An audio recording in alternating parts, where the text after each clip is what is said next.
O'Reilly! You need parts? O'Reilly Auto Parts has parts. Need them fast? We've got fast. No matter what you need, we have thousands of professional parts people doing their part to make sure you have it. Product availability.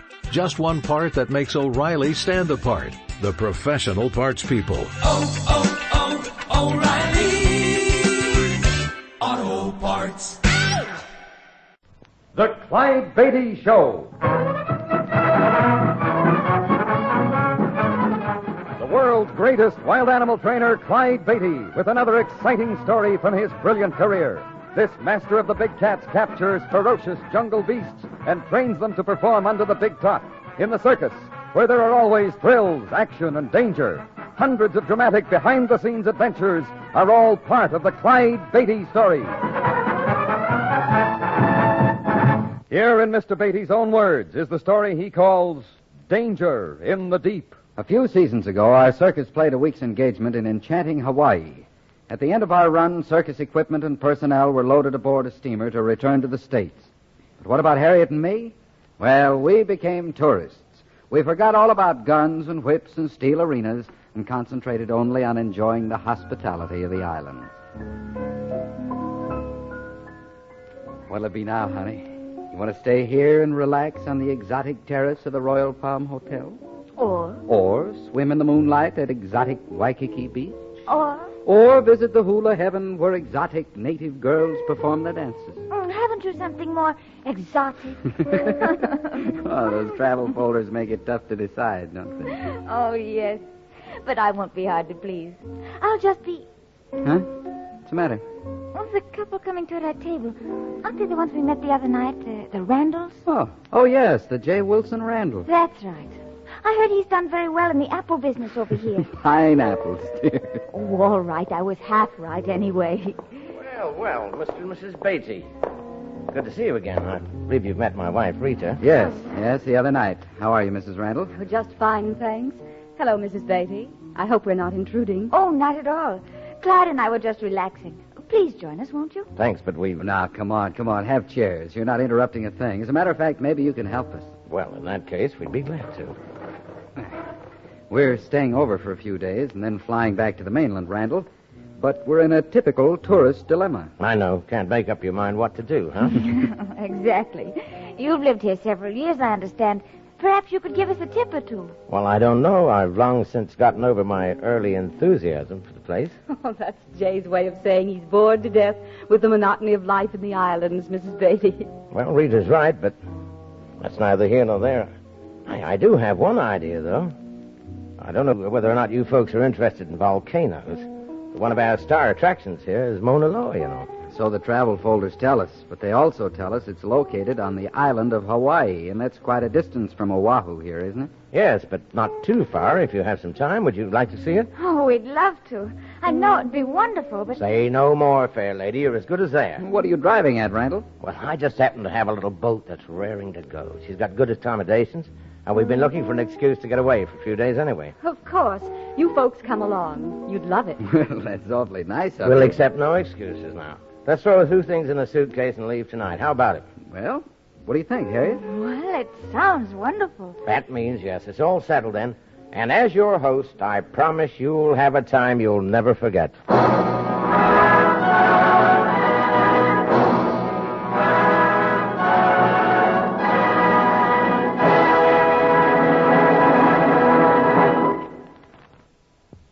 And now, back to Clyde Beatty.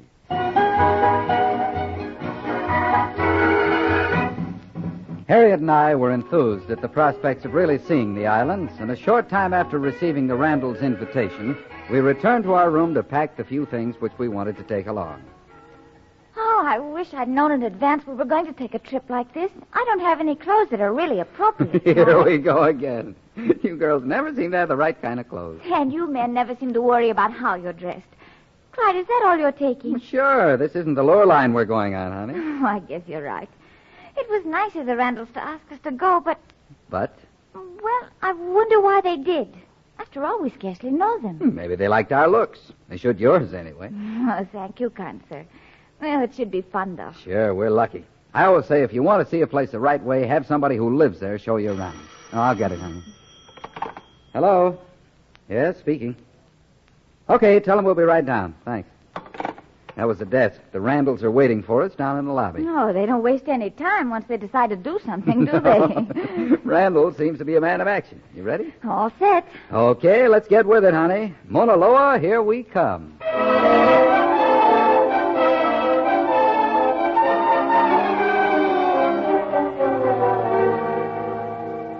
It was almost midnight when we arrived at the yacht basin and pulled to a stop at one of the small piers. There, much to our surprise, we discovered that Randall's little boat was a sleek 60-foot cabin cruiser. Well, here we are, folks. What do you think of her? It's beautiful, Mr. Randall. Oh, she's a beauty, all right. Thanks. She should be. Jay's like a kid with a new toy when it comes to this boat. He couldn't be more proud if it were the Queen Mary. Well, let's get aboard. Oh, Wong. Yes, Mr. Lionel. Wong coming, Wong coming. Wong here's our cabin boy. Take the luggage aboard, Wong. Mr. and Mrs. Beatty will have the starboard cabin, so put 2 bags in there, Wong. Yeah, hold on, Mr. Lionel. Evening, Mr. and Mrs. Randall. Evening, Farley. Everything shipshape? Yes, sir. Oh, Mr. and Mrs. Beatty, this is Frank Farley, my skipper. How do you do, Mr. Glad to Farley? meet you, Farley. Thank you. Welcome aboard the Luana. Luana. My, what a pretty name. Well, thank you, Mrs. Beatty. I picked that name out myself. Jay, we're keeping our guests standing. Let's go below, shall we? Of course. You can shove off immediately, Farley. Yes, sir. But when you called, you didn't tell me where we were going, Mr. Randall. Set a course for Hilo. We're going to show the Beatties Mauna Loa, then we'll put in at Hilo first. Yes, sir. But could I speak with you a moment before you go below, Mr. Randall? Why, sure. You folks go on. I'll be down in a moment.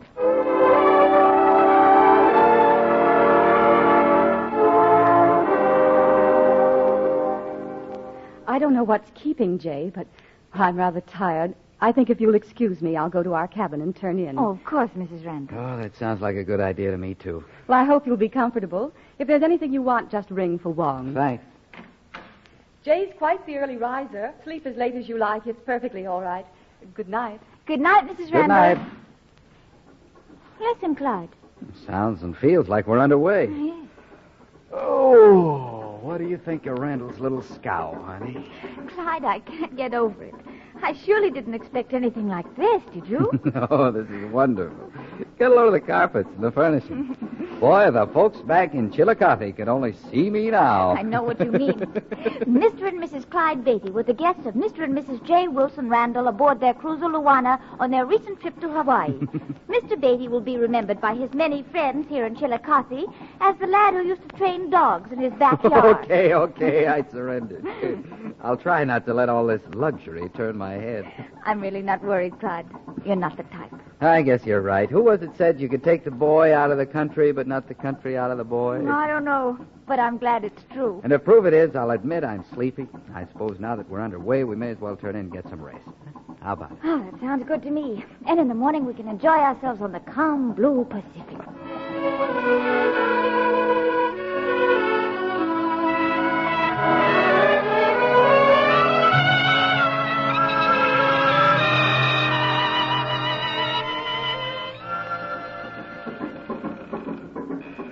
Clyde, wake up. What's the matter, Harry? How can you sleep? This boat, it's pitching and rocking so much. Hey, you're right. Let me have a look out of the porthole. Oh. Wow, your calm blue Pacific is sort of kicking up its heels, honey. Oh, does it really look bad? Oh, it'll probably blow itself out soon. Have you heard the Randalls up and around yet? No. The only sounds I've heard have been made with the boat. They'll probably be up, and we'll have some breakfast soon. In the meantime, I think I'll dress and go upstairs. I think I'll go above. Maybe Farley can tell me how long this is going to last. Oh, I just hope it doesn't last long.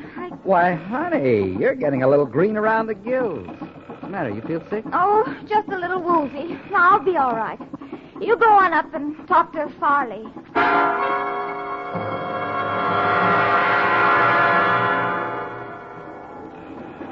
You'll excuse me for asking, Mr. Beatty, but have you known Mr. Randall very long? Why, no. Matter of fact, we just met him last week through a mutual friend. Why? Well, I don't usually sound off, but... Well, what is it, Farley, if there's something I should know? Randall knew we'd be headed right toward a squall. What? I told him about the weather report before we left last night. They've got storm warnings out from Maui to Oahu. But I don't get it. Why would he deliberately take us into it? Because he thought it'd be dangerous. But we were going to Mauna Loa on a pleasure cruise. From Mr. Randall's standpoint, it'd be dull unless there's some kind of thrill. Well, this is a new one. I saw a few men like him during the war, always trying to impress somebody with their disregard for danger. Weren't satisfied unless they were sticking their necks out a mile. Well, there's nothing smart about that. I'll sail with him wherever he wants, as long as he's alone. But this time it involves you and Mrs. Beatty. To think of him getting us into a mess like this. Now, there's an inlet on the south shore of Molokai that's always calm. If these seas get any rougher, I'm going to insist we put in there. I'm glad to hear it. I thought we'd be able to relax and enjoy life for a change. Well, I'm sorry, Mr. Beatty. I just wanted you to realize. Well, I'm glad we had this little talk. I wonder if Randall's up yet. Yep, he's up. He had his head Wong bring him a couple of drinks. Drinks? At this hour? He calls it his seagoing breakfast, Mr. Beatty. By noon, he'll think he's John Paul Jones. Farley, after this, remind me to stick to lions and tigers.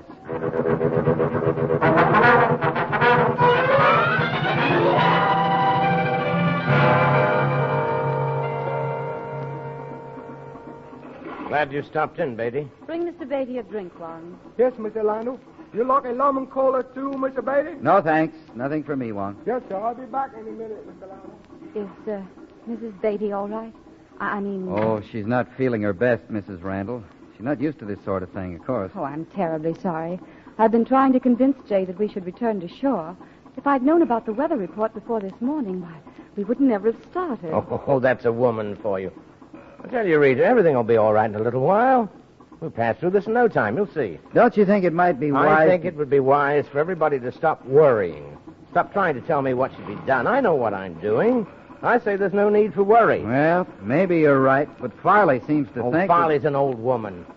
How he ever got to be a skipper of a PT boat during the war, I'll never understand. He's a sissy. Well, that sissy, as you call him, happens to have won 2 Navy crosses during the Philippines campaign, dear. Couldn't be that you're jealous of him, could it? Jealous? You'll notice that he's working for me, Rita.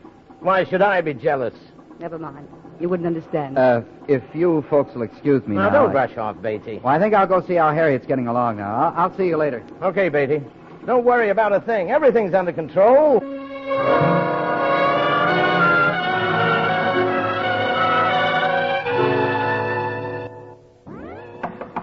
Just a second. Oh, hello, Wong. Mr. Beatty, you coming quick, please. Mr. Farley want to see you top tight, please. Okay, Wong, right away. Sit tight, honey. I'll be back in a minute. All right, Clyde.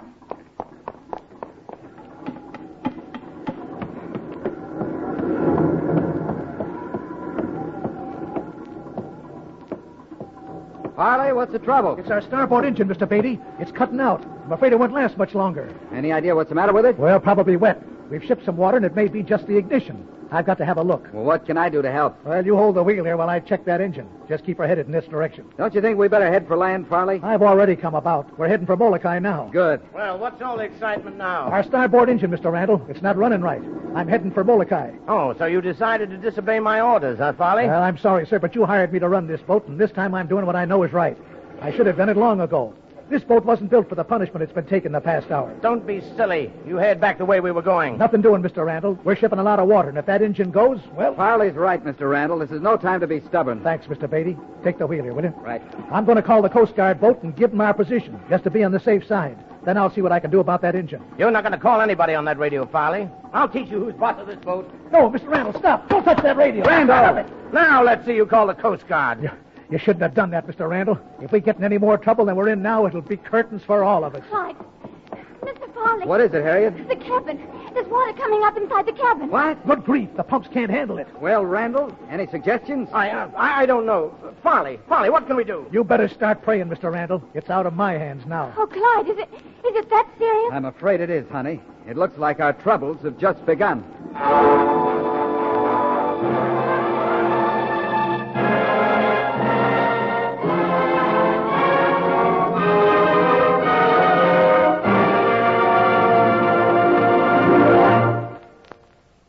And now, back to Clyde Beatty and Danger in the Deep.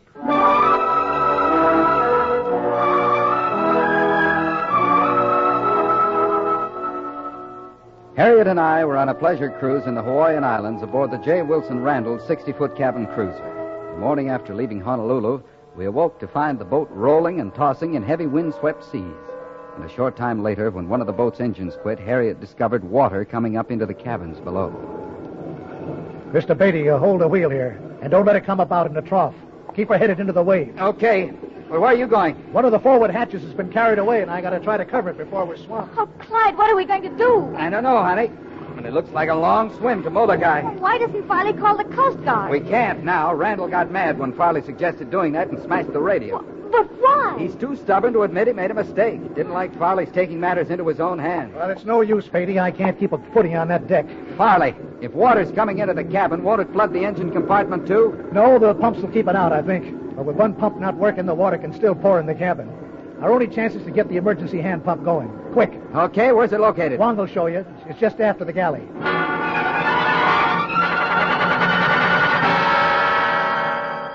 You're gaining on it, Clyde. There's only about an inch of water in the cabin now. Good. What's the report from above? Farley sighted the inlet. He says we'll be there in a little while. We're out of the roughest part of it now. I just hope I can last here. Oh, you must be exhausted. I thought Mr. Randall came down to help you. He did. And he lasted about 2 minutes. I'm glad I'm in good condition. I think our host has learned a lesson, Clyde. He seemed to sober up in a hurry when he heard that water coming through. Well, he's learning the hard way. But I hope it takes. I've had about enough excitement for one day.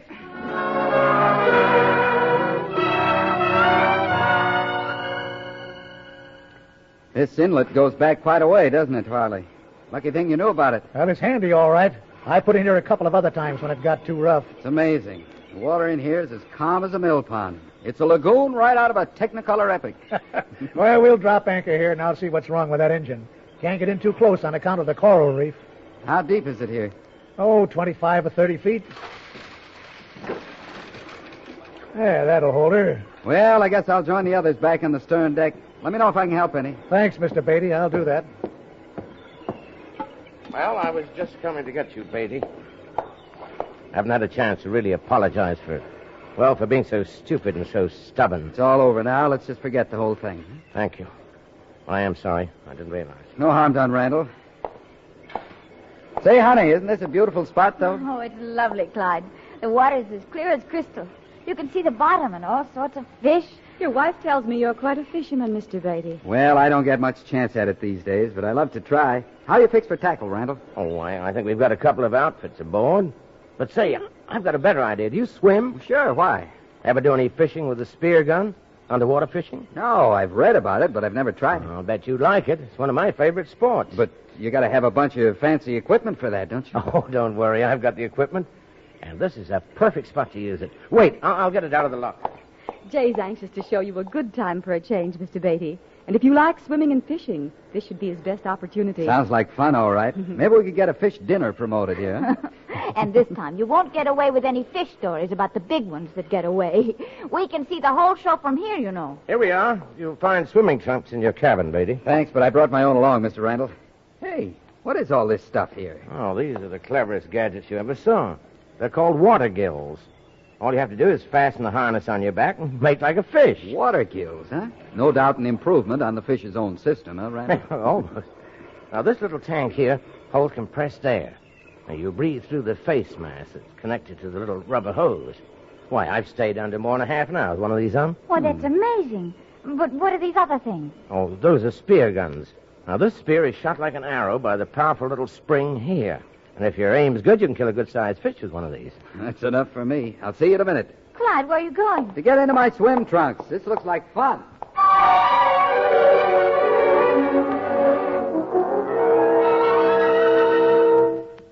Now, you watch me from the deck here first, Beatty. Then you can try it. By the way, what about sharks? Shark. I was wondering when you'd ask that. Now, don't worry. There aren't any sharks in this lagoon. The only thing you want to watch for is the moray eel. But I haven't, as yet, seen one of those. You mean some eels will attack a person? The moray will. They're small but vicious, however. And as I said, I'm sure there aren't any around here. Well, let me get my mask on here, and I'm on my way. We'll be watching, Randall. Let's see you get a good fish. Oh, there he is. Watch. Huh. Heading for those fish down near the bottom. I see them. Over there by that bunch of coral rock. Oh, look. The fish don't seem to be frightened at all. Wait a second. He's aiming at one. Good shot. Look, he hit it. Wonderful. That's a good-sized fish. Well, looks as if you'll get your fish dinner tonight, Mr. Beatty. He's bringing it up. Yeah, and all this time I've been trying to catch fish with a rod and reel. Well, this spear fishing looks like a lot easier. Here, Beatty. Take the spear line and pull him in. Okay. I got it. Good. I'll come up the ladder. Oh, Wong, we've got a fish for dinner. Come get him, will you? Oh, yes, Mr. Lando. Oh, that's a very nice fish. Wong fix him up good tonight. Well, put it on ice, Wong, and we may have more in a minute. Hold on, Mr. Lando. That was a big one, Jay. Not bad, huh, Beatty? Not bad at all. I'm anxious to try it myself. All right, here. Let's get your mask on. Oh, wait a second here. What's the matter? This oxygen hose been pinched or something. There's a hole in it. Hey, I'm glad you noticed it before I went in. You'd have discovered it soon enough. But you won't be able to use it, I'm afraid. I'll tell you what, I'll make one more dive as long as I've got this stuff all on. Then I'll give it to you and you can try it. Well, that suits me. I'd just as soon see you demonstrate the technique once more anyway. Okay. I'll be back in a couple of minutes. There's something I want to look into down at the bottom. Did you notice that cave-like formation down in that coral? Yeah, but it looked pretty dark down there. I don't Well, think... there might be a nice fish in that hole. Well, soon see. Jay, be careful. Those rocks are sharp. Your husband's quite a swimmer, Mrs. Randall. Yes, he is. But Well, I'm afraid we're going to have to get back on one engine, folks. I can't seem to get the bad one fixed. all right, Farley. Mr. Randall's spearfishing. I'll tell him when he comes up. He won't be down long, Farley. He just wanted to look into a sort of a cave down on the bottom. You wouldn't catch me down around the bottom of this lagoon. You never can tell what you might run into. Randall said there weren't any sharks around here. Isn't that right? Well, that's what I've been told, but... Oh, Farley. Mr. Beatty. What is it? It's Jay. Look. Looks something's got hold of him down there. Holy mackerel, it looks like an octopus. Somebody do something. Where's that other spear gun? Oh, here it is, Clyde. But what good will that do? I don't know, but I'm going down to try to help him. Please, Mr. Beatty, hurry. But, Clyde, the mask, it won't work. I know. I'll have to go without a mask. Oh, Clyde. That octopus is trying to drag Jay inside the cave. If he can only hang on to those rocks until Mr. Beatty gets down there. What good will that little spear gun do against an octopus? Well, there's just a chance if he hits it in the right spot, it'll do the trick. Otherwise, they're both goners. As I clutched the spear gun and swam toward the bottom of the lagoon, I could make out the dim figures in their desperate struggle. The dangerous monster was some 15 feet in diameter, his 8 long tentacles covered with rows of suction cups. Randall could not escape unless I hit the octopus a paralyzing blow with a spear. I saw Randall's body go limp in the octopus' grasp. The mask supplying the oxygen had been torn from Randall's face. Quickly, staying just out of reach of the waving arms, I took aim and fired the spear gun. It hit squarely into the nerve center of the monster's body. Immediately, the water changed into a black cloud as the octopus discharged an inky fluid. My lungs bursting for air, I fought for the surface, holding Randall's body in one arm. Look, water all over my Clyde, are you all right? Yeah, I am. But I don't know about Randall. Here, I'll pull you forward. Come on. Jay. There we are. I think you'll come out of it okay, Mrs. Randall. Lay him flat. I want to get some of the water out of him. Thank heaven. I'll keep up the artificial respiration for a minute. He swallowed a lot of water. Wong, get some brandy. Here's Mr. Lando. Oh, he's opening his eyes. Jay, honey. What happened to that octopus? Better not try to talk, Randall. Just take it easy. I didn't see it. How did it get away? Well, you can thank Mr. Beatty, Jay. He dove down and shot it with the other spear gun. Oh, thanks, Beatty. That was the thrill I wasn't looking for. I've an idea the experiences Jay's had today will change his outlook, Mr. Beatty. Let's hope so. A guy can stick his neck out just so far without getting his head lopped off. Well, I know Jay'll want to prove that he's learned that when we get the engine fixed. He'll show you what a pleasure cruise should be like. Oh, that's awfully nice of you, Mrs. Randall, but maybe Clyde and I should just spend the rest of our time in Honolulu. Well, now, we won't hear of such a thing. We're still going to show you Mauna Loa, aren't we, Jay? Yes, absolutely. Please say you'll come. Well, we'd still like to see it, all right. From a respectful distance, of course. A respectful distance? Why do you say that? Just being cautious, Mrs. Randall. After seeing the spots your husband can get himself into, I don't think we should get too close to Mauna Loa. Huh? What do you mean, Beatty? I mean, it'd be just like that volcano to start erupting and throwing rocks at us, and I'm too tired to duck.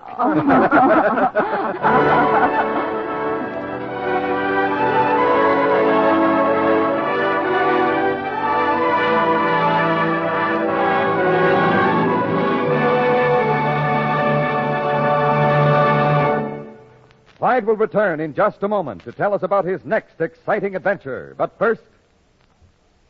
And now, here is Clyde Beatty. Rare animals have always been highly prized by circus owners.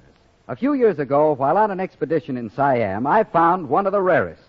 After I arranged to buy it, I discovered danger and trouble were a part of the deal. And literally, I had a white elephant on my hands. When next we meet, you'll hear about a fabulous outcast elephant in a story called The White Rogue of Siam.